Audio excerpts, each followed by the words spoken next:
येथे परिवहन कार्यालय सुरू करण्याबाबतचा प्रश्न आजच्या लोक दरबारात निकाली काढण्यात आला आहे असंच म्हणावं लागेल।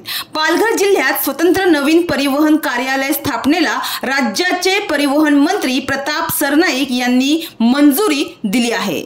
या संदर्भात पुढील आठवड्यात आवश्यक शासन निर्णय काढण्यात येतील असे त्यांनी पालघर येथील लोक दरबाराच्या सुरुवातीलाच घोषित केले। त्यामुळे आता विरार पाठोपाठ पालघर मध्ये देखील स्वतंत्र आरटीओ कार्यालय उपलब्ध होणार आहे। परिवहन मंत्री प्रताप सरनाईक यांनी आज 9 एप्रिल रोजी बुधवारी जिल्हाधिकारी कार्यालयात लोक दरबाराचे आयोजन केले होते। आपण धाराशिव जिल्ह्याचे पालकमंत्री असलो तरी ठाण्यालगत असणाऱ्या व माजी मुख्यमंत्री एकनाथ शिंदे यांच्या विशेष जवळच असणाऱ्या पालघर जिल्ह्यातील नागरिकांच्या समस्या सोडवण्यासाठी आपण लोक दरबार घेत असल्याचं त्यांनी स्पष्ट केले।